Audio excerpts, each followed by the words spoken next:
भीमपुर गांव में पिछला 10 साल से लोग अंधेरा होखला के बाद अपना अपना घर से बाहर ना निकले लें। अंधेरा होखला के बाद भीमपुर गांव में चोटी वाली चुड़ैल घूमेली।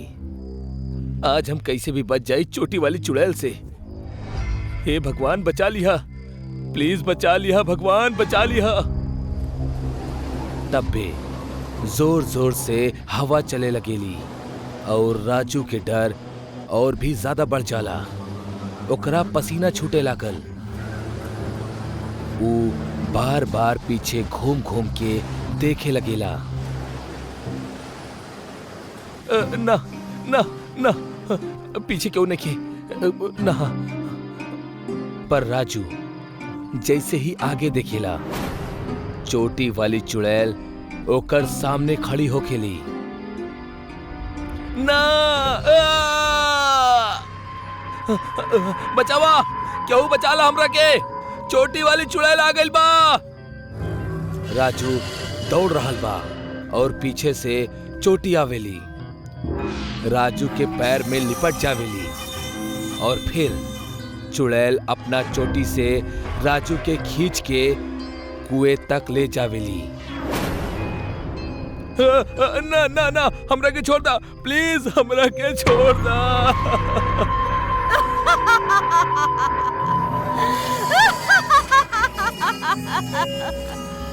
चुड़ैल राजू के गुहार ना सुनेली और ओकरा कुआं में फेंक देवेली। राजू के तैरल ना आवेला। वो पानी में हाथ पाव मारत मारत मर जावेला। केहू भी गांव वाला राजू की मदद न कर पावेला। अगला सुबह राजू के लाश कुआं से बाहर निकल जाली। गांव वालन के राजू के मौत के अफसोस रहल, पर उनकर मन में चोटी वाली चुड़ैल के डर भी रहल। कुछ दिन बाद गांव में एगो नवविवाहित पति पत्नी अइले। दोनों की जोड़ी काफी अच्छी रहल। सब लोग उनकरा ही देखत रहले। मोहन, सब लोग हमने के ऐसे काहे देखत बाड़े? अरे तू चिंता काहे कर रहल बड़ू? गांव में हमनी नया बानी, यही लिए शायद लोग हमनी के देखत आनी। वैसे भी गांव वालन के तो आदत हो खेली। हमके बहुत अजीब लगा था। पहले चल के फ्रेश होके नी, फिर गांव वालन से मिलल जाई। ओकरा बाद तोहरा अजीब ना लागी। मोहन वो औरत के घर जाला जहां वो किराए पे मकान के बात कैले रहल। का आपके एक गांव में ट्रांसफर भइल बा? हाँ जी, माँ जी लगातार अनीता के चोटी के घूरे जात रहली। ई देख अनीता और भी चिंतित हो गई। माँ जी, आप हमार चोटी के ए तरह से काहे घूर रहल बानी? आप ही ना, सब गांव वाला हमनी दोनों के ऐसे देखा ताड़े जैसे कौनो भूत देख लेले हो की है। बिल्कुल सही बोलू तू। एक गांव में चोटी वाली चुड़ैल के साया घूमेला। ऐसे ही गांव में केहू के चोटी नहीं खे।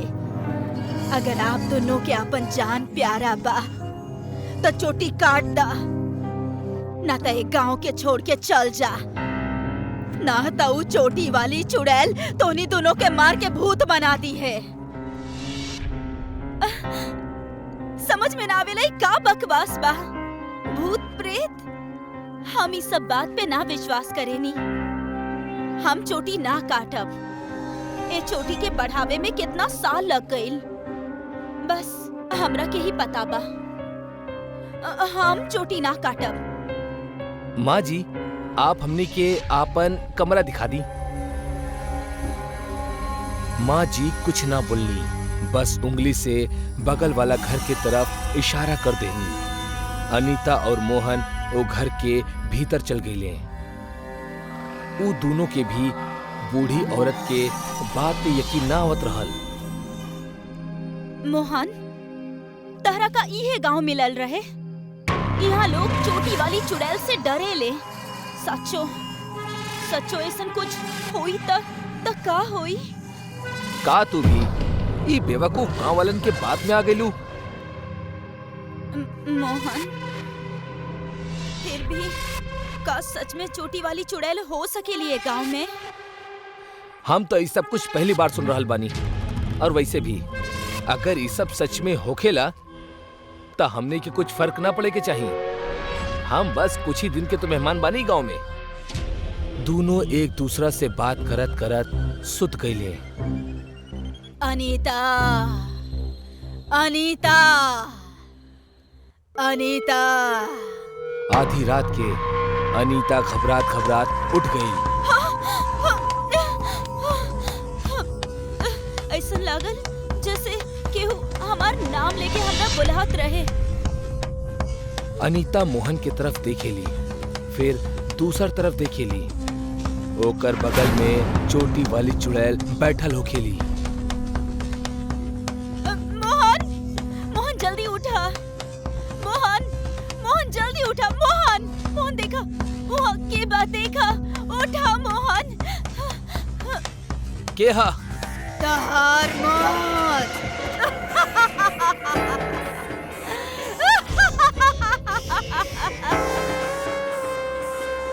अनीता और मोहन दरवाजा से बाहर भागेले, पर चुड़ैल मोहन की चोटी से पकड़ लेवेली और ओकरा वापस बेड पे खींच लेवेली। बचावा हमरा!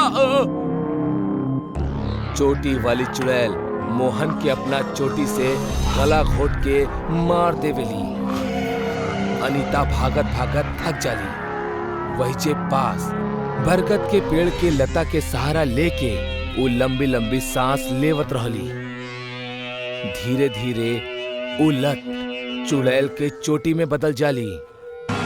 अनीता डर जाली और जैसे ही वो ऊपर की ओर देखेली तब चुड़ैल अपना चोटी से अनीता के ऊपर की ओर खींच लेवेली। हमरा के छोड़ दा, हमरा मत मारा, हमरा जाए दा।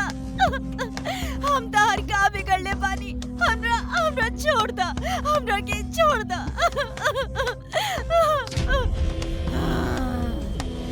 एक गांव में बस हमारी चोटी होई। तू अगर चाहे लू हम तारा के छोड़ दी तो ठीक बा, जा। चुड़ैल अनीता के पेड़ के ऊपर से नीचे छोड़ देवेली। अगला सुबह खून में लथपथ अनीता के लाश सारा गांव वालन देखेले। ये देख के गांव वाले तांत्रिक बुलावे के फैसला करेले। शाम तक तांत्रिक गांव में आ जाला और उहे बरगद के पेड़ के नीचे आपन हवन चालू कर देवेला। वो पेड़ के पास चुड़ैल के बाल भी मिलेले उ तांत्रिक के। ए चुड़ैल, तू हमरा सामने आवा। हम जाना तानी तू यही कहीं बाड़ू। जल्दी से सामने आ जा चुड़ैल। ए तांत्रिक, तारा का चाहिए? तो के भी एजा मार के लटका दे अब।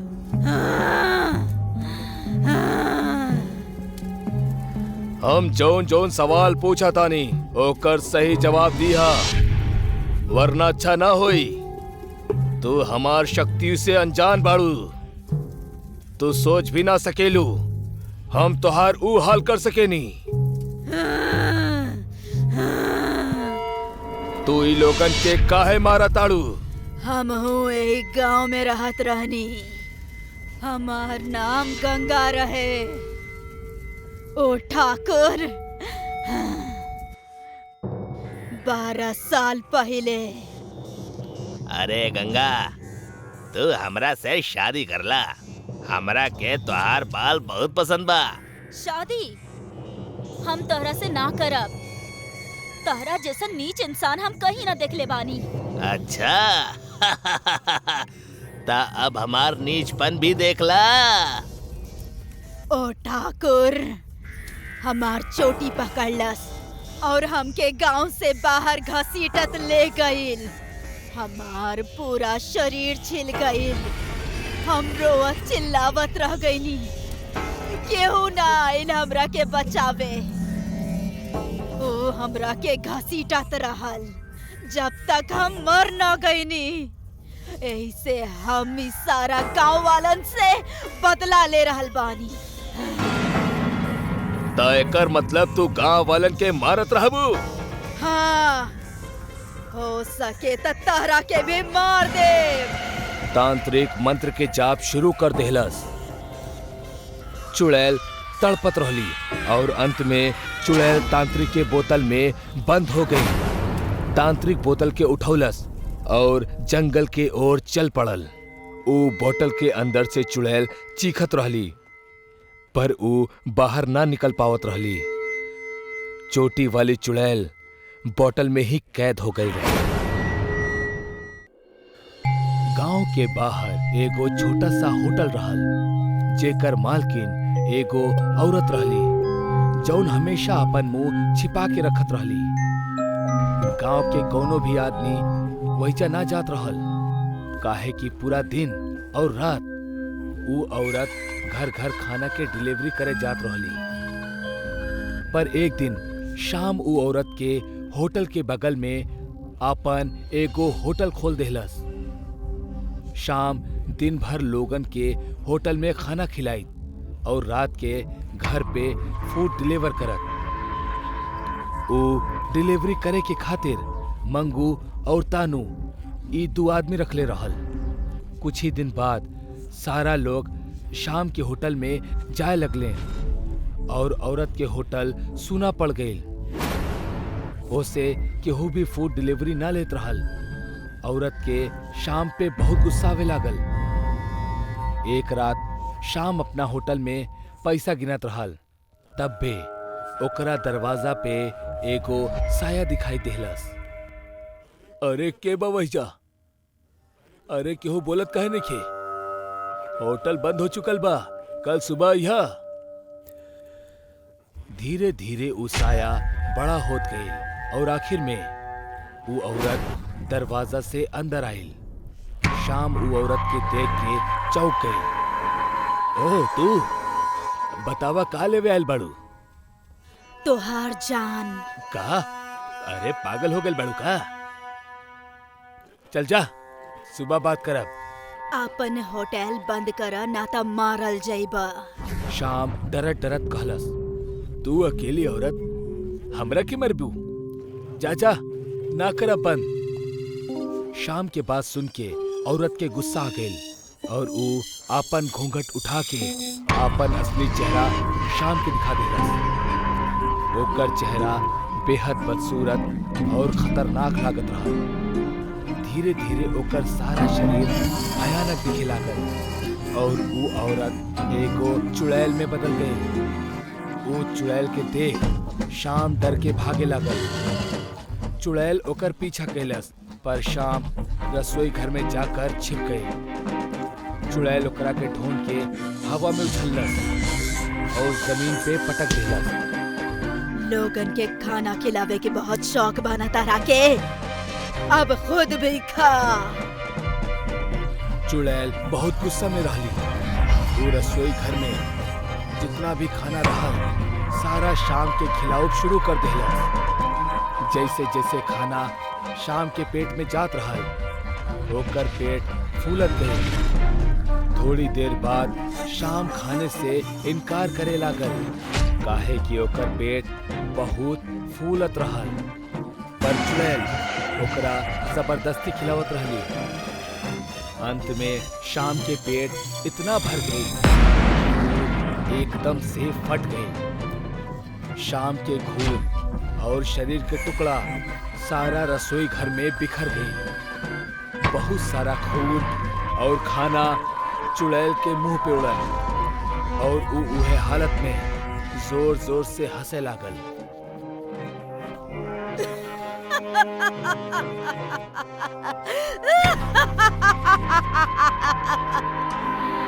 मंगू और तानू अपना अपना साइकिल पे फूड डिलीवरी करे गांव के तरफ बढ़त रहले। तब पे अचानक उनकरा सामने से एगो साया उनकर तरफ आवत दिखाई देलस। मंगू ई देख के डर गई। अरे सामने भूत बा, चला वापस चलल जाओ। अबे भूत ना, गांव के ही केहू बा। खाना कब तक मिली ई पूछाइल होखी। चला। दोनों ही आगे बढ़त रहे और उस साया भी उनकर नजदीक आवत गई। कुछ देर बाद वो साया अचानक से गायब हो गए। अब की बार मंगू और तानू दोनों ही डर गए। दोनों बीच में ही रुक गए। भाई तानू, ई का हो रहल बा हमनी के साथे? अरे हमरा के भी कुछ समझ में ना आवता भाई। वो दोनों वही जा बीच रास्ता में खड़ा रहले। अचानक से ऊपर से वो औरत उनकर सामने उड़त हुए नीचे आ गई। मंगू डर के मारे चिल्लाए लागल। चुप हो जा, ये सब खाना हमरा के दे दा और भाग जा यहाँ से। ना ना, हम ना देहब। ई गांव वालन के हा और मालिक हमनी पे जिम्मेदारी देले बाड़े। ठीक बा, तहरा के भी तहार मालिक के पास भेजे के पड़ी। मंगू जैसे तैसे करके वहां से भाग गए, पर तानू भागत भागत नीचे गिर गई। चुड़ैल तानू के मारे के खातिर आगे बढ़ल। चुड़ैल तानू के हवा में उठा लेलस और दोनों साइकिल ओकरा ऊपर दे मरलस। एकर वजह से तानू बहुत घायल हो गई, पर मरल ना। ओकरा जिंदा देख के चुड़ैल फिर से दोनों साइकिल ओकरा ऊपर फेंकलस और ओकरा अधमरा कर देलस। तानू के बहुत खून बहे लागल और आखिर में चुड़ैल तानू के जान से मारे के खातिर ओकरा एगो पत्थर पर फेंक देलस। सर पे चोट लगला की वजह से तानू वहीजा पे ही मर गई। चुड़ैल सारा खाना लेहलस और एक एक क के ओकरा देखे लागल। ई गांव वाला सब हमार खाना के ठुकरा के ई खाना के पसंद कैली। अब तो उनका ई खाना खाए के ही पड़ी। चुड़ैल सारा खाना के जमीन पे रखलस और हाथ के ओकरा ऊपर रख के जादू करे लागल। धीरे धीरे चुड़ैल के हाथ से धुआं निकले लागल और वो पूरा खाना पे फैल गई। ई देख चुड़ैल जोर जोर से हंसे लागल।